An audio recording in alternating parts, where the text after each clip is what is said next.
Welcome, everyone. This is Two Women Who Give a Puck, and my name is Sarah. I'm Tara. And we are here to highlight the experiences of female coaches and players in the sport of hockey, as well as to provide tangible action items and ways to create a more positive environment in the sport of hockey. And we have an amazing guest here today.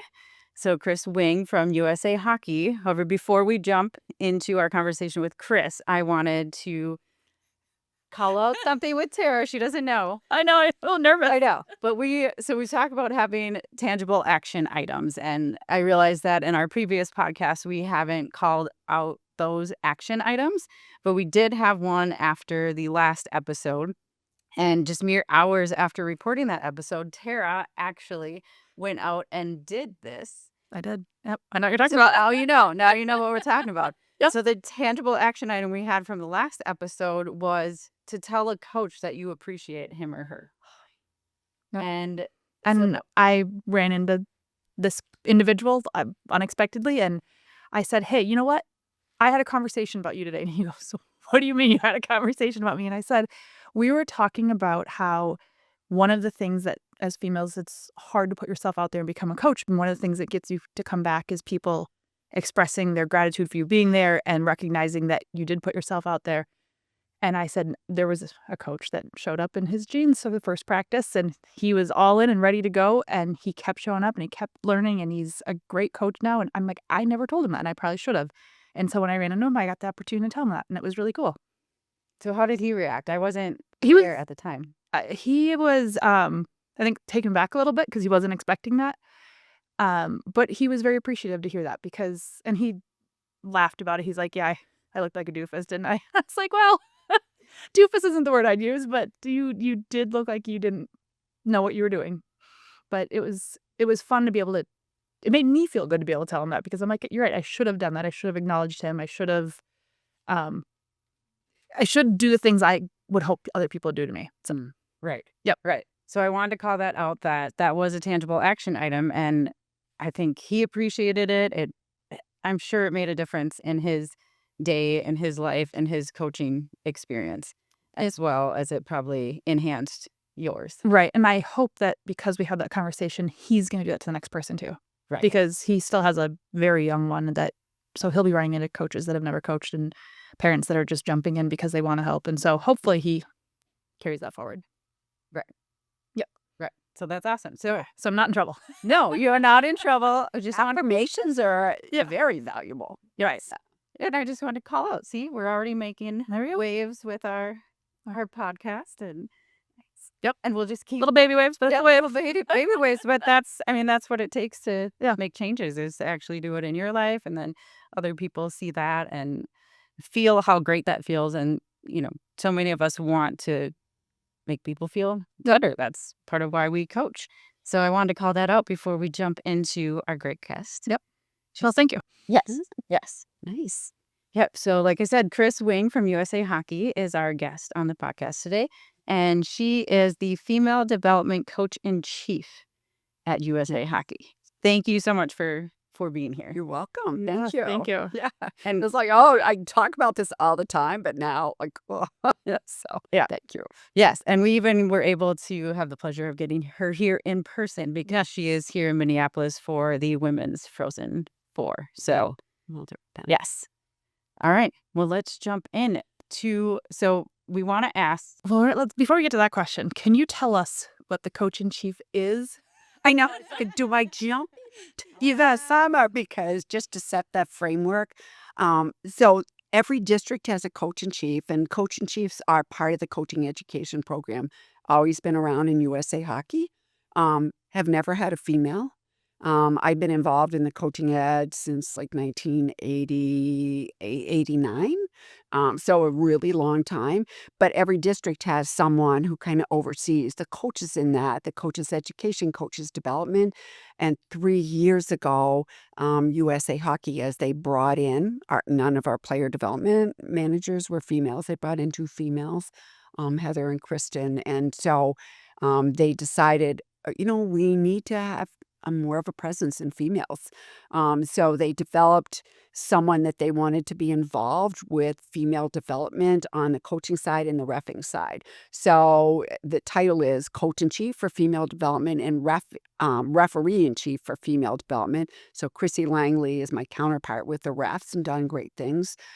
So it's really, the job description's huge. So I am, even though we have like 13 CICs that cover every district, I'm nationally. So I get people from all over, but my role basically is to have more women involved in hockey, more women as coaches, more women as coach developers, more women in like board positions and roles. So it's really increasing that. And then it trickles down because you can't do that without having people say, well, what about girls that are playing? How do we do this with their boards? So basically, it's really to have that increase in female participation in hockey. Awesome. Yeah. And what is your hockey story? My hockey story. How did you end up there in USA Hockey? And it's interesting because USA Hockey is a podcast, and Zach always asks, tell us about your youth hockey experience. And it's like, oh, if they ever asked me, it'd be. So I grew up in Pennsylvania. I live in Maine now. But when I grew up in Pennsylvania, first of all, the 60s, girls didn't play a lot of sports. But I grew up outside of Philadelphia, and field hockey was huge there. And field hockey in this country was all female. So I started playing when I was in fourth grade, which was unheard of then to have like any kind of organized sports for our females. And I loved it and played. So my experience with hockey was just pond hockey, skating, did speed skating and everything else, but continued with field hockey and basketball. And then, Oh, yeah. we take a basketball every episode. Well, Yeah, we can bring it up, but in a like. but then my basketball was like, and the joke in my family is, you played college basketball? It was really different, but that's what was available. And then softball. And Yeah. so kind of those traditional. Then Title IX came in and changed things. And but I got asked to coach a Peppermint Patty softball team when I was fresh out of high school, when I was 17, and I loved it. And it's like, I've loved sports all along. My coaches, so I only saw female coaches. I only worked with female coaches, went to school initially to be a phys ed teacher. I was a, education major. And so it was a natural extension. I wanted to give back. I had an incredible college field hockey coach. She was just so great. The way we transitioned and she treated us as young women, it's like it was just so natural for me to want to give back and continued coaching. Now, when my children were born, lived in Maine, and my husband's family, he never played hockey, but they all did.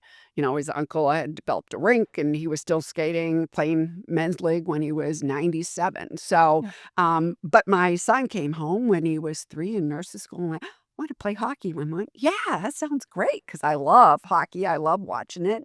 And then my daughter was 1, and I was like, well, somebody's got to come along. The director, our association president, saw me at that, and it was more the learn to play. And he said, why aren't you out there? I know you coach. I see your name all the time. You're coaching, league teams, you coach college. I know you can skate. So it was that initial invitation coming in, and I never looked back. I got involved in coaching, and at that time, it was kind of like women, girls in hockey became really big. And then as my daughter got older, she said, I'm done playing with the boys. And so it was a great, and invited in to do that. So that was my kind of journey into really that girls, women's kind of part of it. So that's kind of my, and I was so busy coaching that I never played on a women's team. It's like I coached some, but, that was my kind of thing. So as far as like officially playing, no, but I knew the sport really well, learned a lot, did a lot of clinics. Field hockey and ice hockey can be very similar as far as the systems. So that's my youth experience and my journey into the world of hockey, which hasn't stopped. That would have been 1985. So. Right. Right. And you've been growing within USA Hockey. It was a lot of that. So you got asked to coach. So it was a lot kind of folks asking, hey, could you be involved here? Or did you seek out different opportunities? No, I'm definitely a female, and we know that women are more apt to jump in. But I honestly, and I think that has to do with I never didn't see women coaching. So I just thought it was very natural. But I had somebody else who knew me, was a prep school coach, was doing our coaching education, and I was an educator, and he said, "Well, I want you to be involved." And so that's how I got involved in the coaching education. Would I have been seeking out? I don't know. And doing it for that many years, did I ever say, "Hey, I'd like to have a coach in chief role," or whatever? It was like I was very content doing what I did. So and even when this position opened up, I didn't apply initially, and then somebody said, "Why not?" It's like, "Well, why do we need someone doing that? Like, I've done that all these years." And then now in it and doing all the research, it's like, "Holy smokes." So it really I credit those 2, and I have thanked Charlie as the president. I coached his son, I coached his grandson, so it's I did give back that way, Yep. but I've just said to him, "Thank you." So knowing, even thanking them afterwards, if we invite people in, especially women, because we hesitate all the time, and I guess sometimes I was just so blind to it, I didn't hesitate. It's like, "Oh, you need a coach? I'm gonna jump in and do it." Right. So Right. And that's what I've heard so often, that you have, like, women tend to have to be asked, maybe even multiple times in yeah, order for them to go into the role. And even just coaching, you know, 6U, not even any, you know, crazy role. right. And some of the history behind that too, and I don't know if you know, before Title IX, like, there were no men coaching any sport. Like, I never, ever had a male coach, so I never experienced that side of it either. But then when Title IX came in, so the difference between, like, when I was in high school and to college, when I was in college, Title IX came about and started shifting, and then when I started coaching, Title IX, like equal pay. They never paid women the same as men.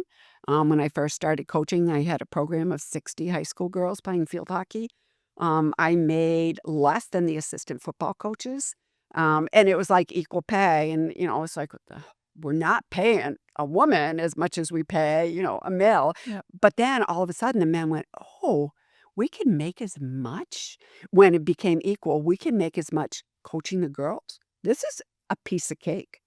Like, nobody complains, nobody knows what they're doing, so all of a sudden, you saw a huge shift, and the girls had some limelight, they were playing equal times, equal busing, to get to events, equal number of games, and that's when the shift happened, and since then, the decline of the number of women coaching has gone down dramatically, Right. I'll dramatically. say Sarah and I had talked about this. I have had 2 female coaches in my entire Yeah. and they were both assistant coaches in high school, and each for 1 season, and other than that, my entire growing up through college, everything, I never had a female coach, and so, for me, it wasn't a natural thing to be a coach, Yeah. but I I think that's part of what we're doing is, like, how do we make it more natural for the next generation to think, "Yes, I wanna coach, and there's a space for me."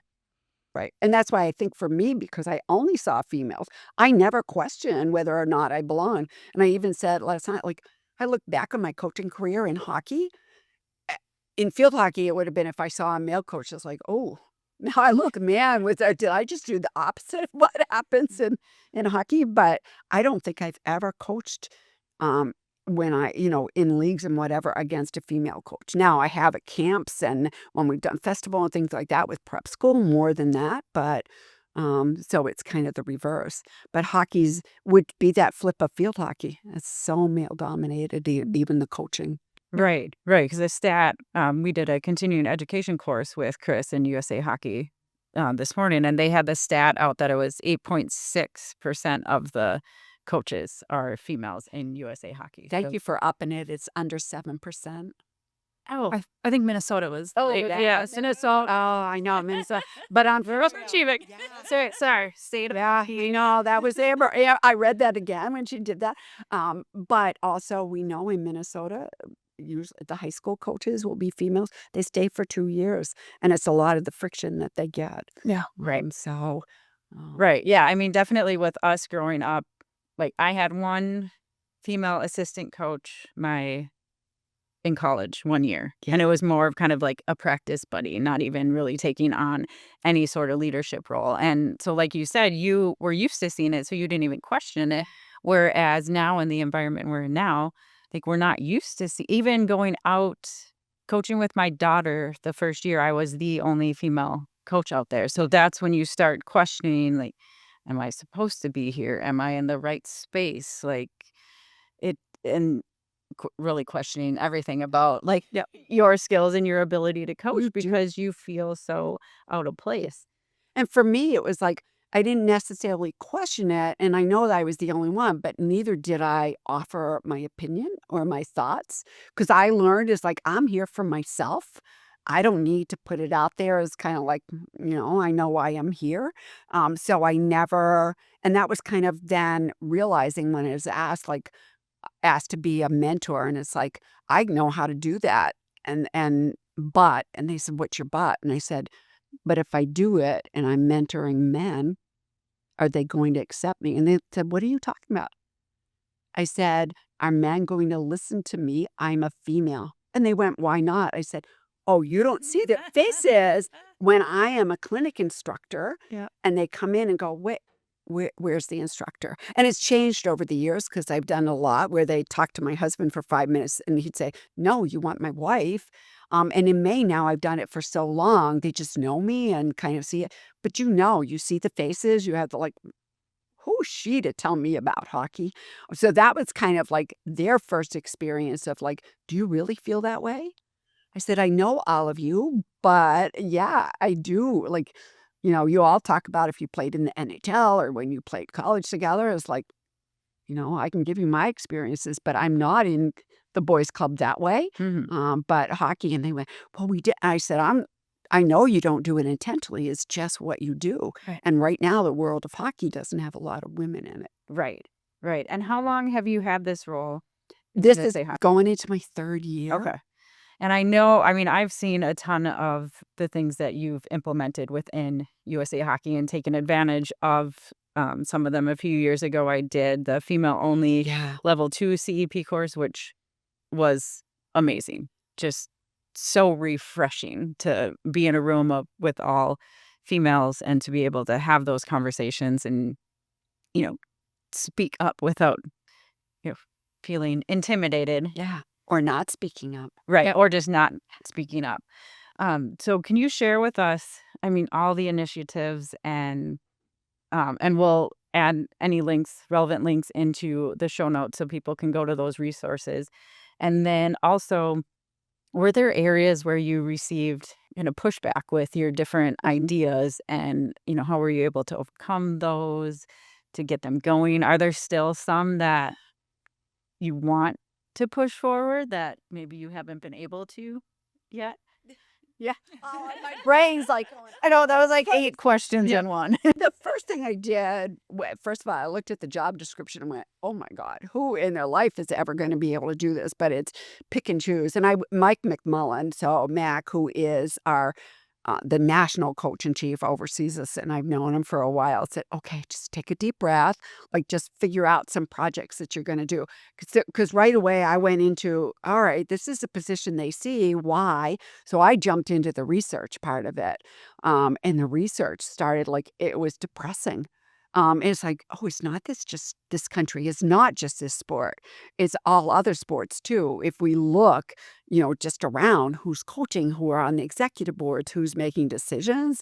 And I just went, what did I get myself into? There's so much here. What do I do first? How do I do that? And then I really thought seeing the growth in the girls' game and girls' hockey from when I started to now, I think we're close to 18% of our players are females. So I thought, oh, well, there must be that much growth. Now we have had, these young girls become women. They played in college, they played beyond, or they've won the squirt championship, they've won their regional tournaments. They must be coming back and coaching. So when I did, and the stats on the females at that time, it was like 5.6%. And I went, what? 5%, 18, well, that doesn't match at all.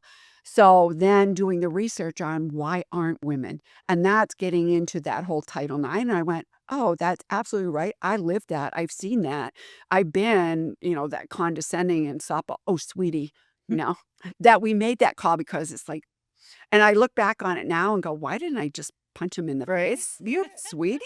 You had some refs come up and, oh, yeah, mention, do I need to explain Yeah, what I the did have a ref offer to explain to me why he made a call.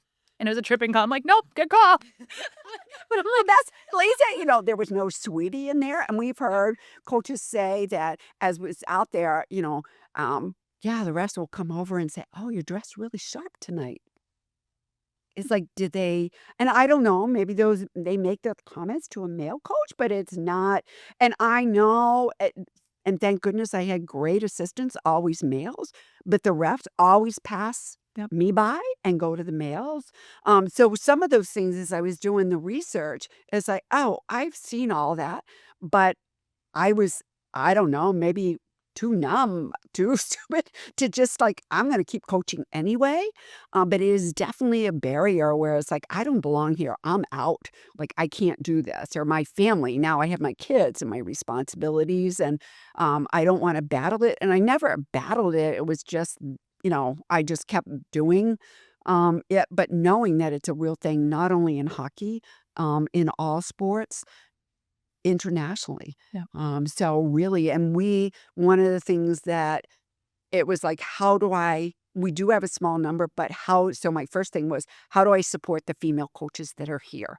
So it was reaching out, doing that, building networks, and knowing that we know that women feel more comfortable when they're around other women.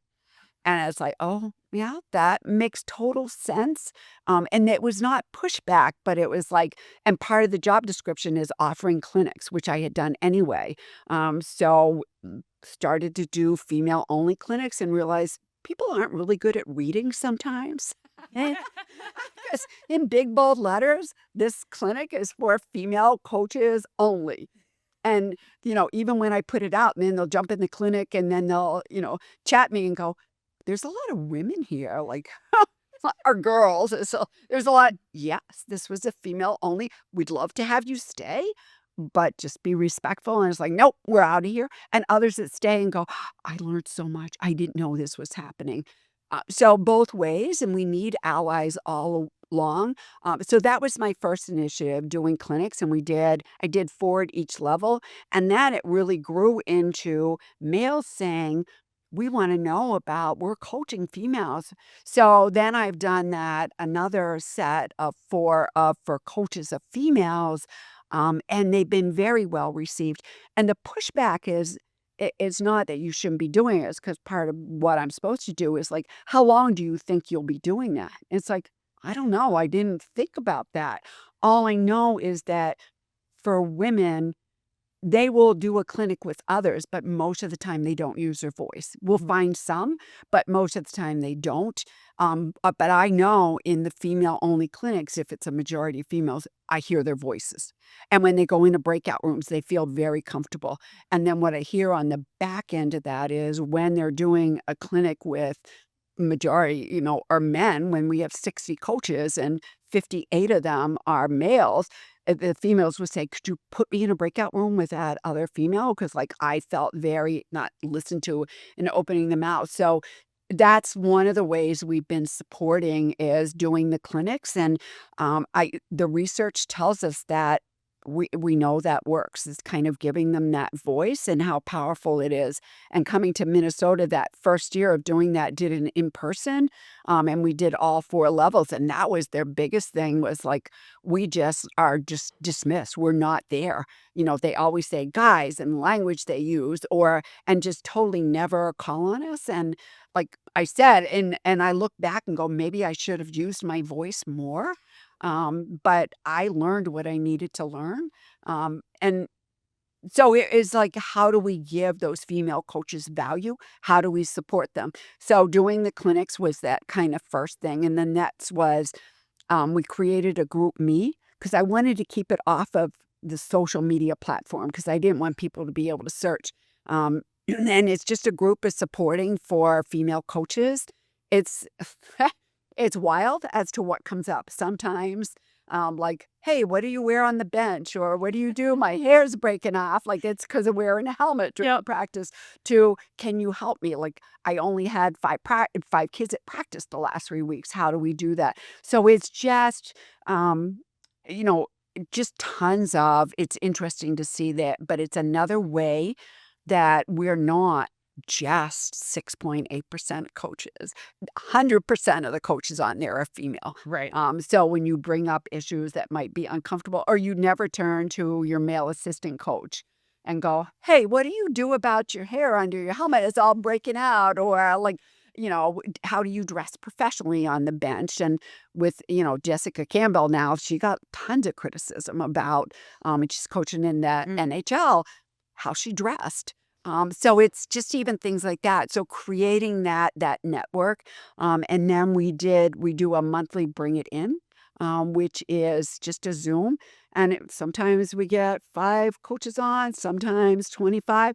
This is the first time that we had a male that came and presented, but he's so good. He's worked with in female hockey all along, but I'm intentionally get females to do all that. If I'm doing clinics, I intentionally, even if they're open to everyone, intentionally get female coach developers, because if I am saying we need them, I want them out there. So it's not that pushback. It's like, why do you do that? Would you have a male do one of your clinics? It's like, yeah, I could, but right now I want to put female faces out there.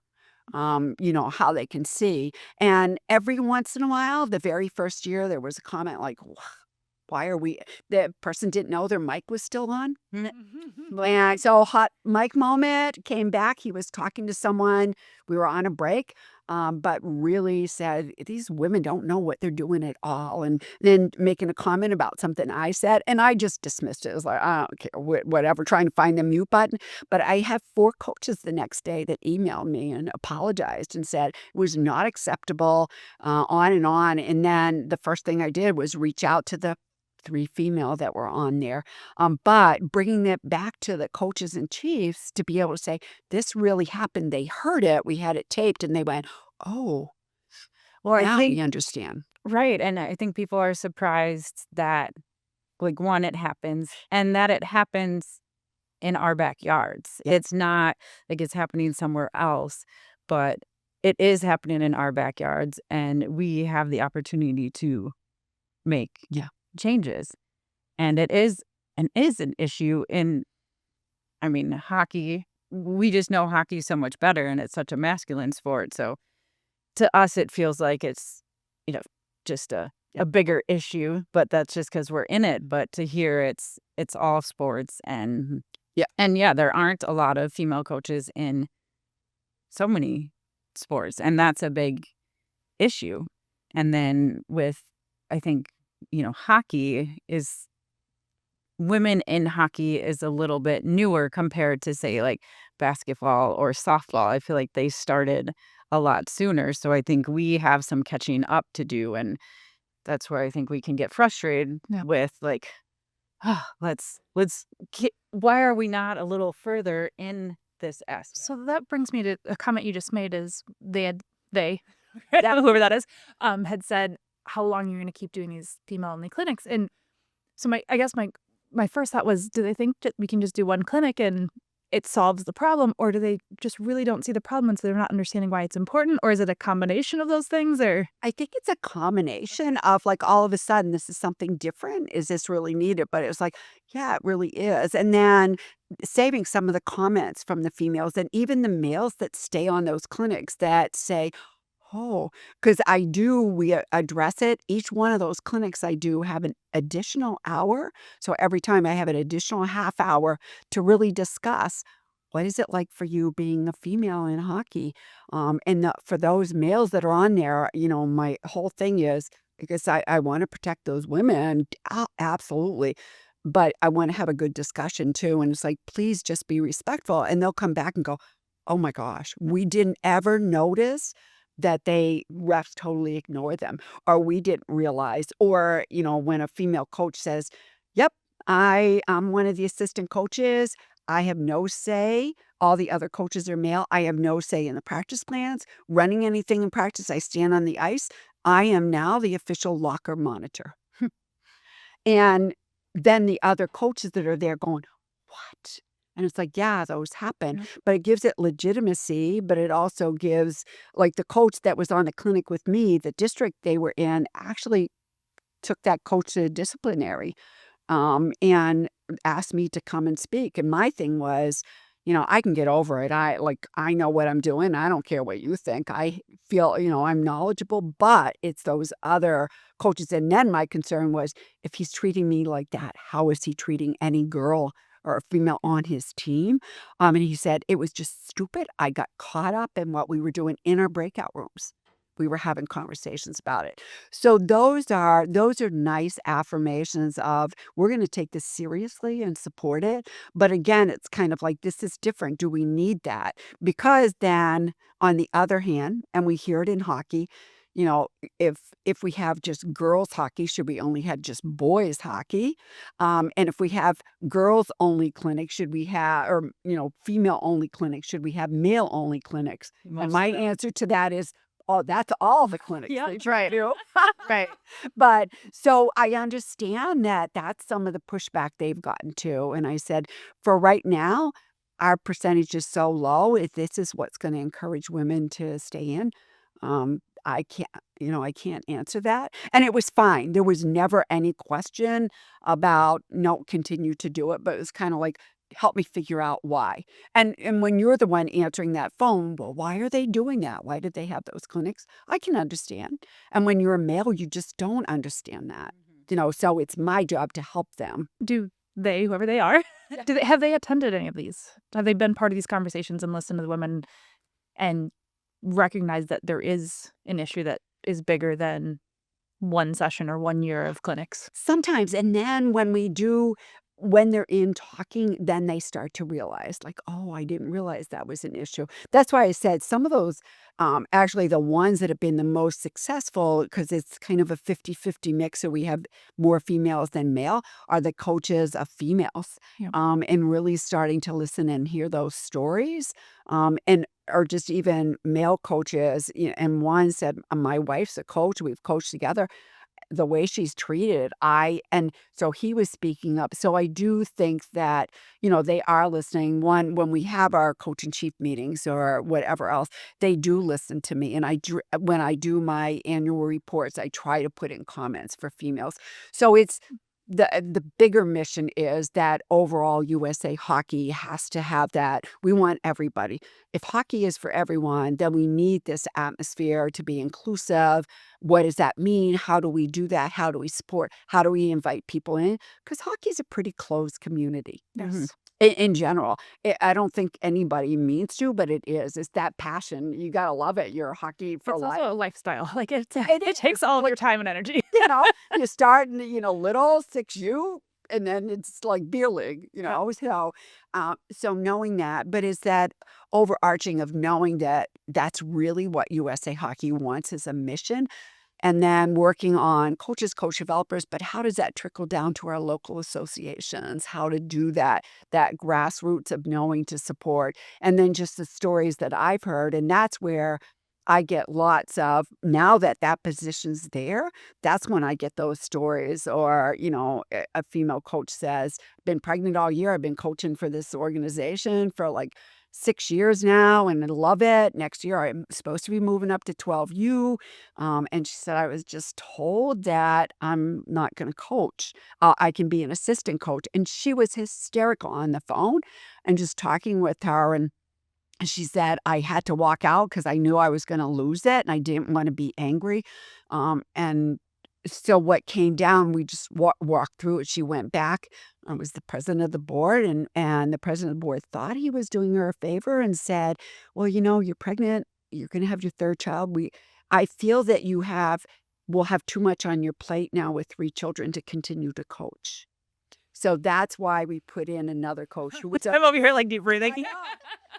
And I'm going, man, my whole thing is don't say anything. It's like she had a legitimate suit.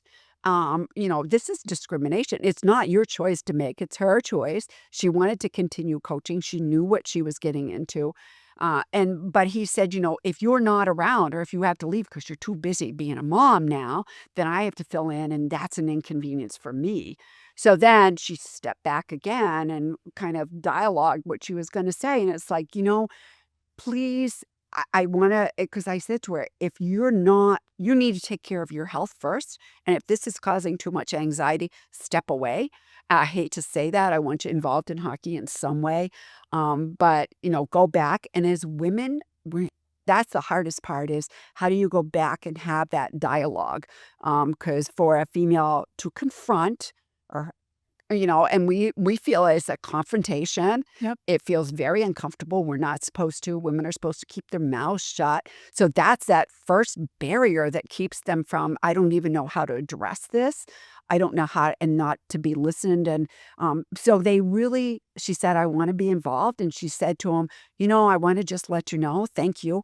I wish you would have waited till after my season. If I missed stuff, have that conversation instead of assuming my husband and I have worked this out. I want to continue coaching.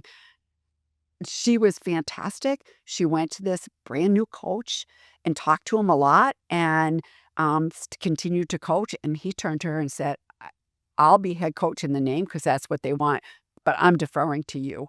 She was, again, that affirmation, she was over the moon, like, Yeah. thank you. So he was not intimidated at all that a female, but those are the stories that I get all the time that you don't think are going to happen, or the locker monitor. And the women are saying, but how do I handle it? How do I get them to listen to me? How do I that, and that was that one, talk that Amber had done this morning, like, how do you have those hard conversations? How do you get your board to value? So one of the other things, because you had asked, like, what are some of the other things that I've done through all of this coming about, then I've had coaches ask me, would you come or would you do a presentation to our board? So I've done some of those, which is not anything I expected. And it's more or less like the biases, like doing hidden biases, gender bias just on the programs. Then I've had boards reach out that have girls hockey, but, really it's just girls hockey kind of thing.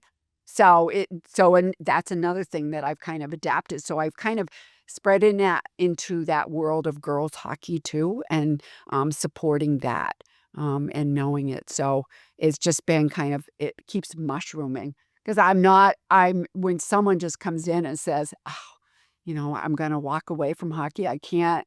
It's like, no, we got to find another way for you to do this. Right. So, Right. And that was, you kind of talked about the local associations and what can be done there. So Tara and I have formed a female coaches support group just within our local association. So the goal is to be kind of that closer local wing of Kris Wing. yeah. Yeah. And because it is intimidating and you don't know who to turn to or where to turn to because you might be the only female on the ice. If you want to talk to your spouse, they might not understand what you're going through. Not all of them see the challenges in the same way as we do as females. And They have those same male biases. Yeah. right. Yep. Right. So I would say tangible items at the local association is having that support group and then being able to escalate that and have conversations with Kris or others in USA Hockey if you have those challenges. Because having someone to bounce those ideas off of and just be like, am I crazy? This is happening. Am I crazy? Or just saying, do you need someone to sit with you at the board level, or just role play?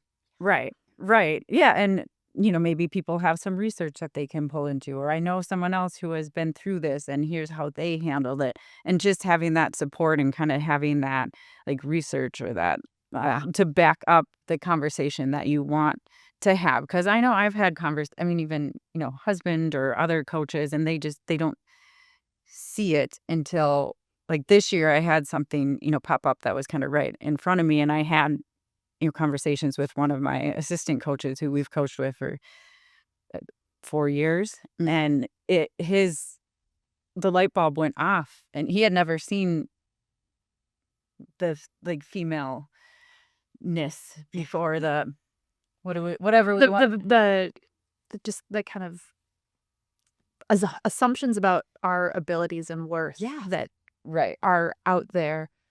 But since they don't impact the male coaches the same way, they don't see them. And it's not because they don't want to. It's because it's just not in front of them. Right. Yeah. Yeah, but sharing what was going on and getting his take on it, and he's like, "Oh, actually see what's going on now, and this is a whole bunch of BS."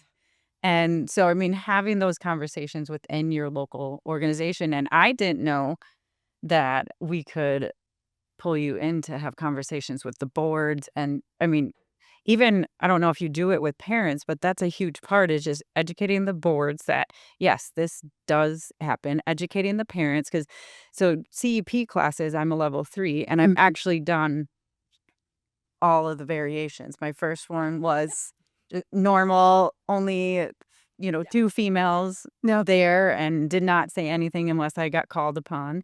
The second one was the in-person females only, which was amazing. And then the third one was the coaches of females. So it was a combination of males and females. And I even learned different things that I could bring into my coaching, even being a female, because I really want to say that we should treat or we can approach the boys and the girls in the same way. But there was a light bulb moment when you were going through, I can't remember if it was the first night or second night, but it doesn't matter. But it was because of the way society treats boys and girls, we can't necessarily approach things in the same way. And that changed the way that I delivered my messages in the locker room, because it was, you called out if you're telling a team that they're not doing things right, that they need to improve on this, then the boys tend to be like, well, she's not talking to me. I've actually heard that. Coach, I didn't do that. Not me. Yeah.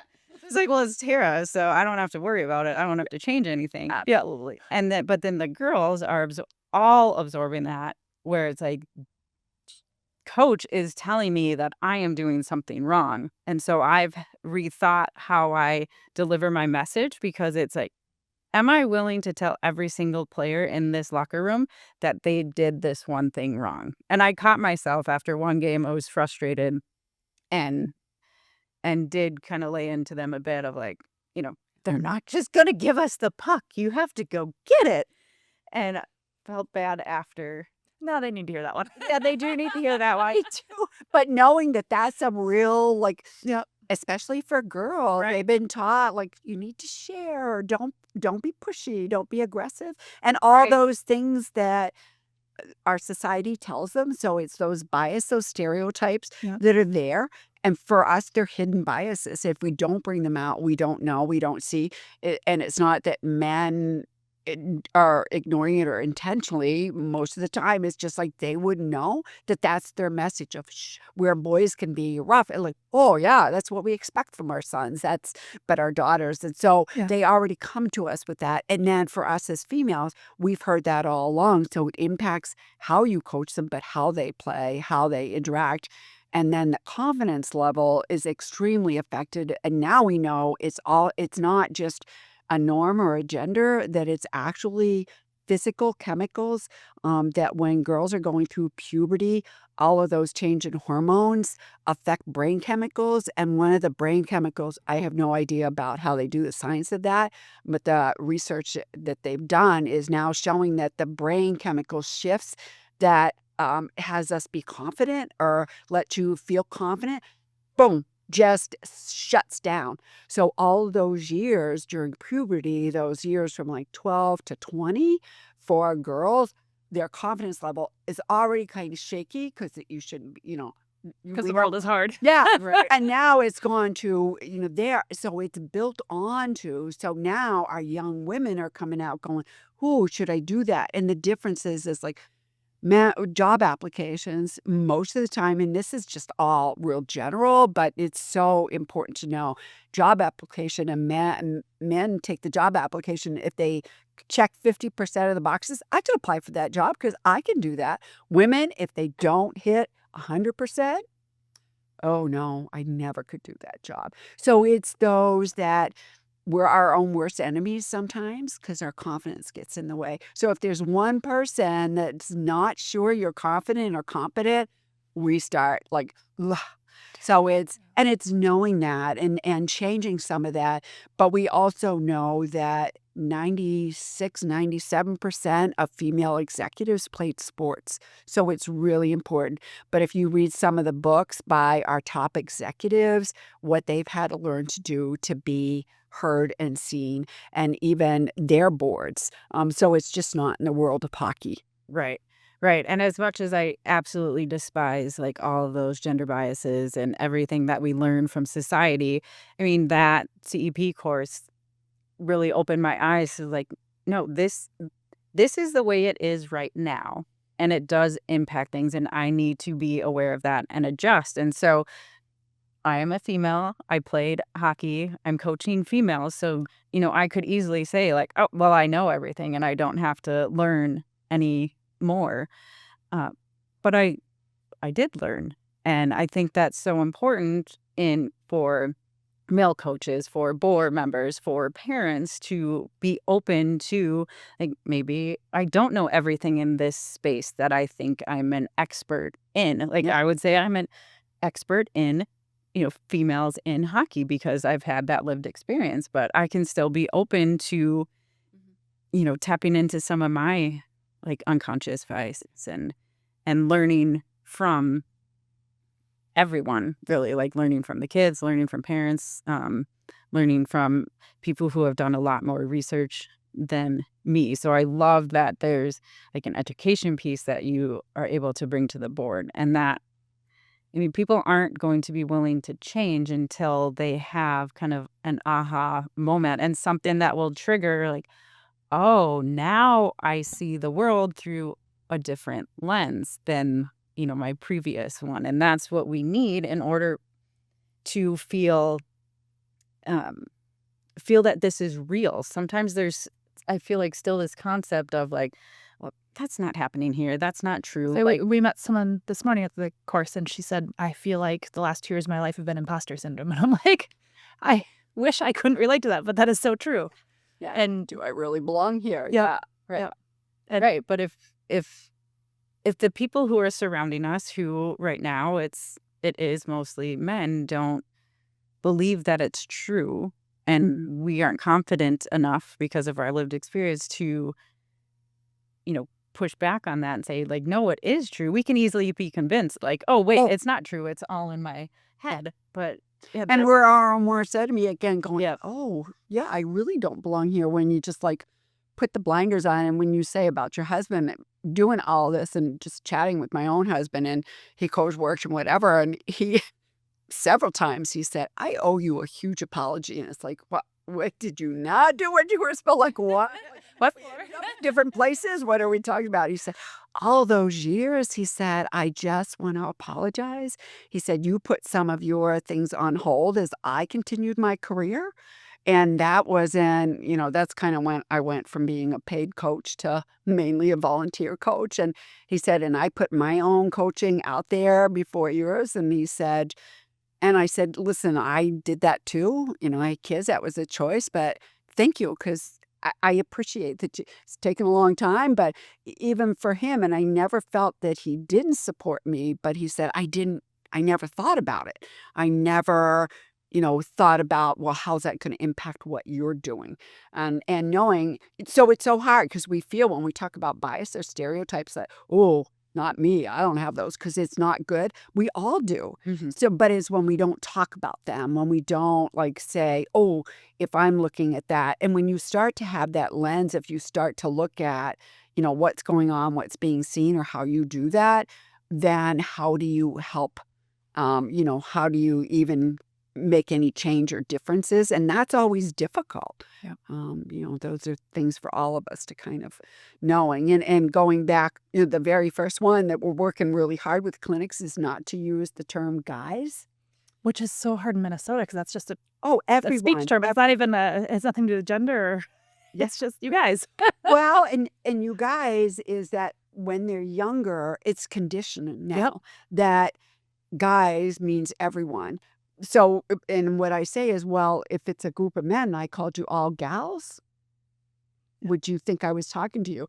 And everybody, I was there, all the men. Oh, yeah. I went, This morning was the first time when I asked him that. There were like 4 men right away. Oh, no, you're not talking to me. I said, yeah. But we've been conditioned as females. Oh, guys, is just us. So us saying that that's a gender neutral term, it's not. It is not a gender But we're neutral term. conditioned to accept it that way. Absolutely. Yeah. But young females are not. Yes. They see it as, oh, they call me guys, they're not talking to me. Eventually, society tells them, oh yeah, because we don't value girls or gals, whatever. I think it's interesting. What I'm thinking about as you're saying this is we, being in a male-dominated space, we just keep our head down a lot of times. And people say stuff like that. We're like, you know what? That's not a fight I'm going to have today. And so we just let that stuff go because you can't pick every fight, right? You can't call everything out. And so I think there's a lot of us that know it's not the right thing to do, but we don't have the ability to be like, no, stop.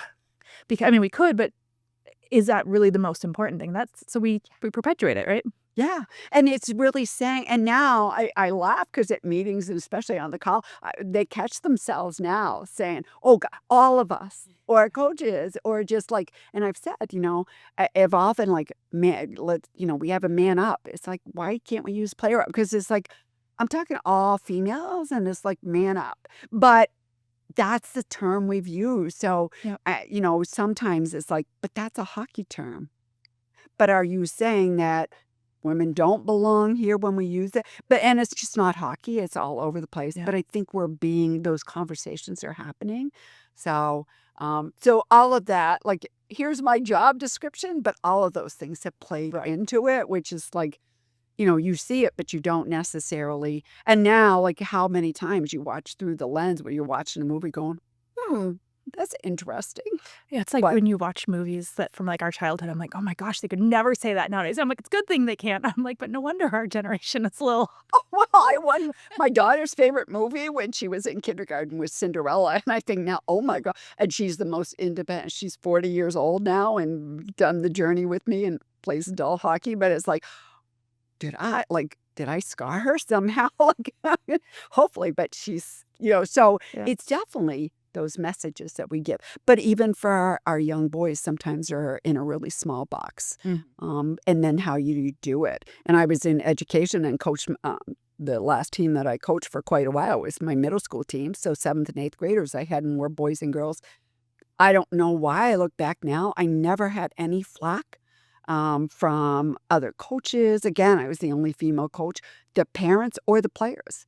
My male player, my boys on the team, but I was also their school counselor. So I don't know if that but I coached for so long that, it was there. But, knowing there was a huge difference between how they treated each other or how they attacked, the game or came about things. Right. But Well, and that's what we're hoping to get back into that environment where it doesn't matter. 20 years from now, 10 years from now, however long it takes, like we don't have to be having these conversations because it's normal. We'll look back at this time and be like, no, that Coach was is coach. strange. Or we want to get to Right. yeah, they're my coach. Yeah.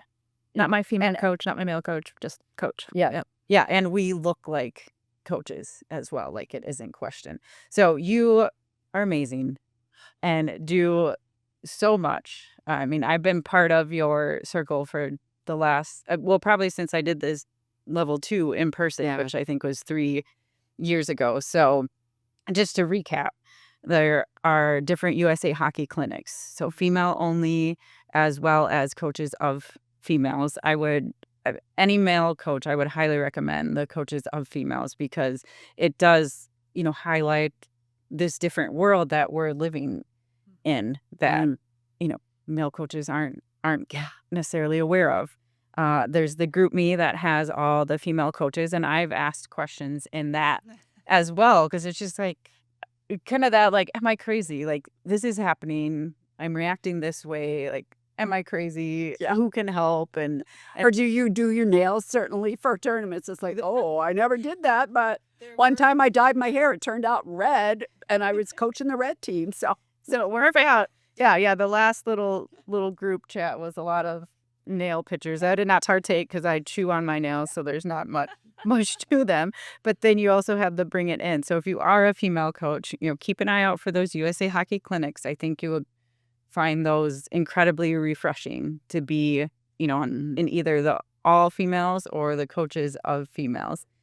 Because then you don't feel so alone. Like we have about 15 female coaches in our association, and Minnesota being the state of hockey, we do have to mention that at every podcast as well. So, and Kris acknowledged this at the beginning. We are above average. We are in the female. I like to think that about myself too. of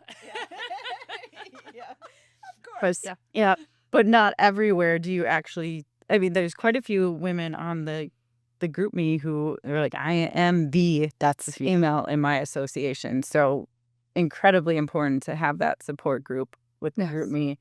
The bring it in sessions, I think, they come up every month or so, and they have great topics. So keep an eye out for that on USA Hockey. And those are open to only females right now? I would never. I'm not going to exclude a male that wants to come. What usually my conversation with them is, this is what we're going to do. So if you want to come, we'd love you, but we want you to be respectful. And I've had some males that say, no, this isn't for me. It's like, that's okay. Yeah. But I that's that line. If you say what comes next is like, how do we have those conversations in all of our clinics? Right. And that's that, like, oh man, that's a great thing, but it's a task not yet for, me to do, because that's what they've asked. We're having these conversations, which are so important, especially if there's like 4 males in a clinic with 50 other females. Like, this was great. I didn't know this was happening. Why aren't we talking about this in our other clinics? Right. Or talking about these things? So, and knowing if it's valuable, so that may be the next thing. The curriculum's so full anyway. So it really, we know we need to be allies for everyone. And if we don't, we need to have males also saying, I've noticed that. So it's not like, oh, here's this crazy female who is just like, and the whole, again, the stereotypes. We're Like, just she's whining. gonna cry, or, and if she's pushy, she's a bitch, or instead of just being, strong and aggressive. So, Right. Just that, whining and complaining about nothing again. yeah. So you need someone that, and sometimes it's frustrating.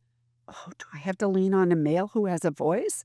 But if I have a message and I want it out, I'm going to call on anybody to help me with that right now. Right. And if they're that conduit to do that, then I will. And when they're really good, that Mac's really good at being that conduit of like, nope, here, bring it back to me. Right. So Yeah, and we have our female coaches group within the association, but anything association wide, like I do have a male, so I do the coaching registration stuff, and I have the coaching director is a male, and he has been a very good ally for us with like, hey, can we do this? And, can you send this out? Or what about this? And so that's been really good. So it is finding people on not with both genders. with all genders, everything. And I've been working with the ACHA, the women's commissioners, and they've been great. So this year it's kind of like, let's be more intentional about, asking young women into coach and how to do that. So meeting with those coaches of just saying, you don't know how important you are in those young women's lives. If all of you go back and go to your, like, oh, you're really good. Have you thought about coaching? First of all, it's like, thank you, and I'm going to be there, and I can mentor you. And that's been really impactful. And the males, oh, yeah. And it's like, man, they need that encouragement from all of us. So that's been super. And then in addition to that is the Tucker Center right here at University of Minnesota is Tucker Center for Research for Girls and Women in Sport. But they have Coaching Her, which are modules, which are absolutely wonderful, free. Nike sponsored them, Dove's done some stuff, but USA Hockey is now a champion of coaching her. So we're offering them on our coaching education site now. And they're working on 2 menstruation modules, which and now doing that with some of the male coaches, they haven't completely like gone under the chairs or walked out of the room, but they've listened. Because as a female coach, I'm not sure how many times I've talked to my female players.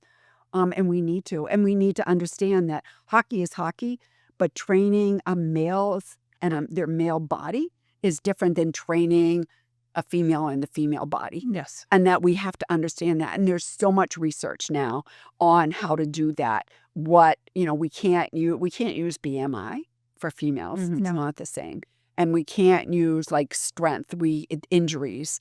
We know that I think young females have like 75% more knee injuries than young males.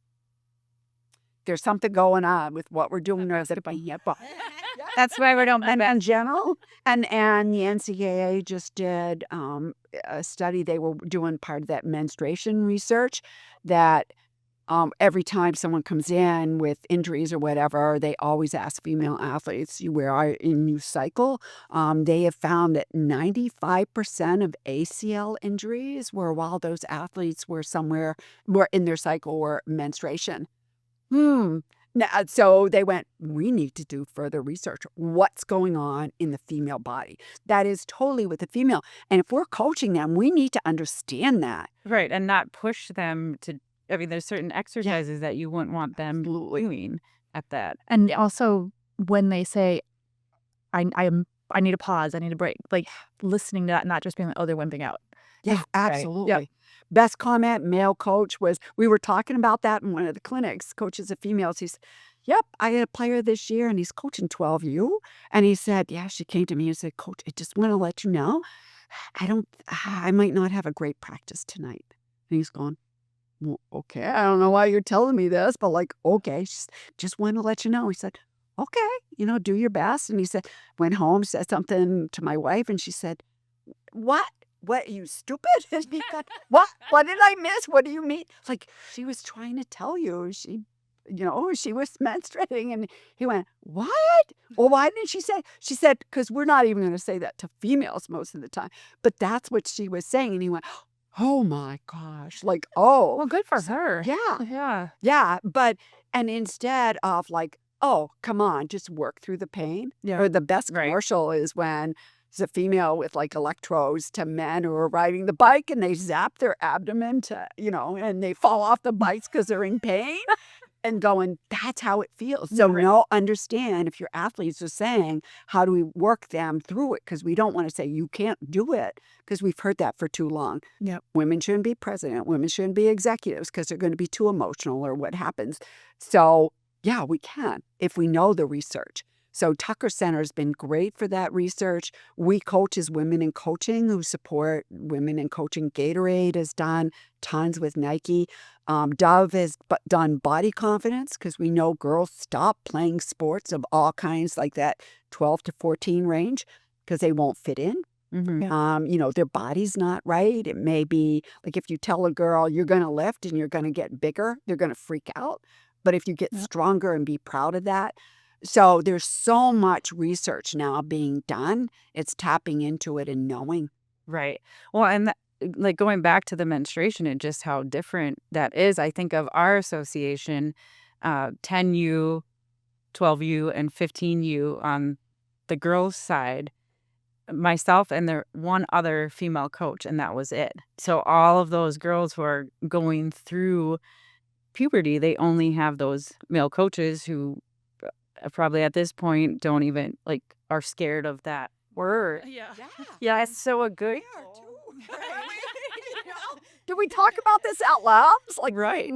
But a good goal for an organization could be, can we get one female coach on every single girls team, especially at that age? And that might be a good place to start. And it doesn't, necessarily have to be. And using that female to normalize talking about what's happening with our bodies. Oh, yeah. Because that's I think back to when I was in high school. I'm like, I never would have told anybody anything that was happening because it was all males. And Right. I Or girls slip notes under the door. Yeah. Max is like, so it, Yep. but even having and telling coaches, male or female, think about what you have in your coaching toolbox, in your coaching bag. You may have the screws and whatever. Do you have hair ties? It's really important.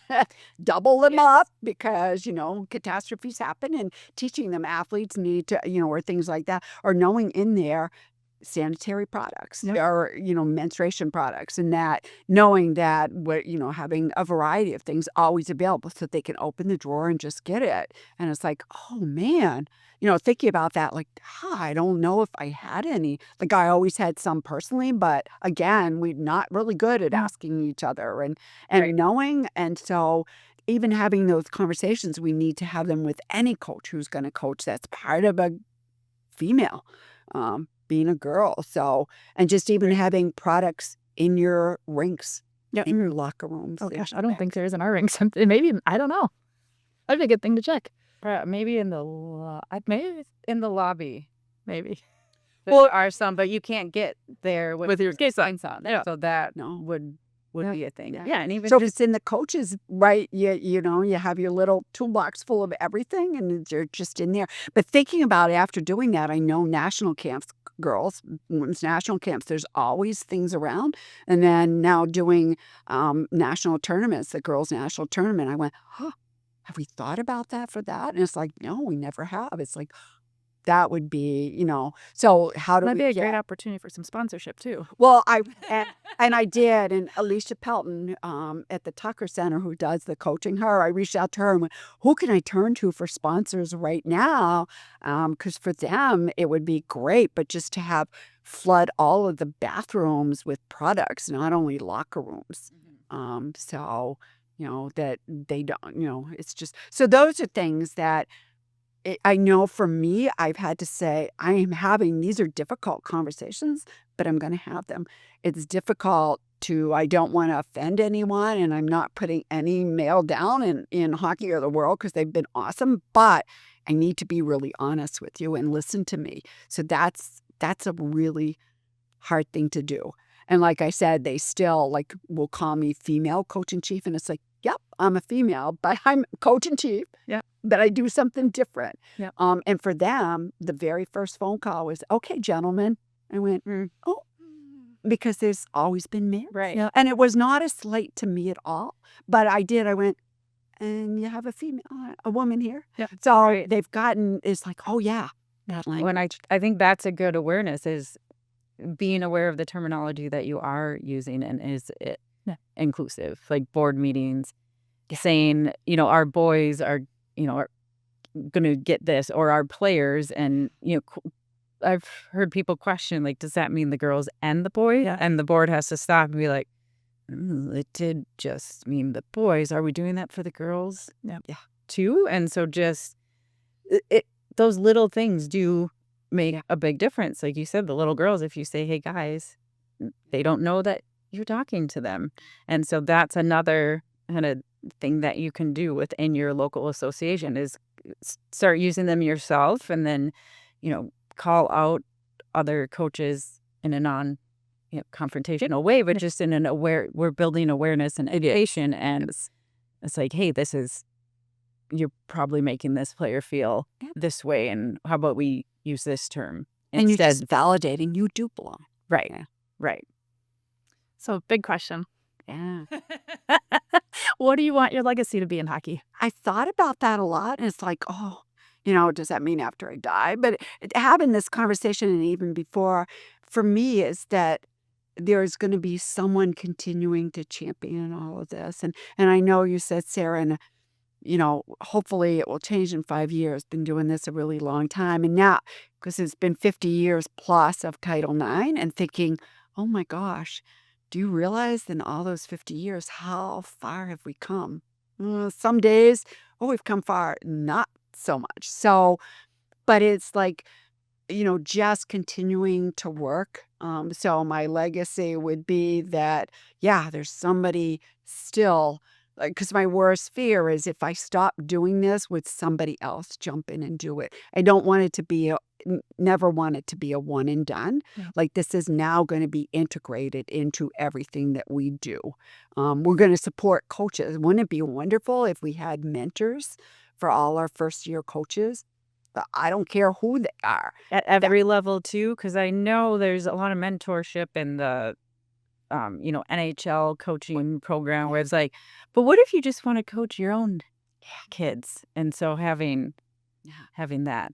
Absolutely. Yeah, so it's not just Kris is doing this at USA Hockey, but it's that everyone at USA Hockey thinks of like it's this role and Kris happens to be the first person in it versus Kris is this role. And I think there's lots of people that have done it, but now it has a title and it's like, if the mandate were to go away, would it still be valuable? It's like, oh, but yes. Yes. No, do not go backwards. And it may look different or yes, will clinics in 10 years, 15 years look different? Probably in that, be good. But right now it's like I need to very intentionally, I feel, I need to intentionally be that voice, maybe definitely louder than I've ever been for, okay, think about what we need for females. Yeah. Right. I love that legacy. And we are hoping to be a small little part of this as well with this podcast. Yeah. Right. And I love it because there's me and I've made all these connections, but it's like I'm waiting for my analogy was at the very beginning. I think of it as a spider web. I'm in the middle of that web and we're kind of building it. And now I'm seeing some tears off of that web. And then I just want to see this humongous spider web that just is filled in all over the web and it being beautiful because webs, and I'm not a huge spider fan, but just that whole analogy of the more the web grows, the stronger it is. Yeah, so that's my legacy of here we've started, so I can answer my own question. Here we are. So that web is strong and beautiful. And there's other branches of reaching out, supporting, and it becomes that, that it's just part of who it is and not, oh, that's not real hockey. Yeah. Or, well, the girls haven't been around long enough in hockey. Women aren't, like, they just don't know enough hockey to coach at higher levels. Like, yeah. Well, I don't think that's, I'm not sure. That's your opinion. Yeah. And it's wrong. Yep. And let's remember that a lot of coaching has nothing to do with the game. Right. As well. So we need a lot of different perspectives and experiences to create great environment. Absolutely. Well, I think that's just beautiful.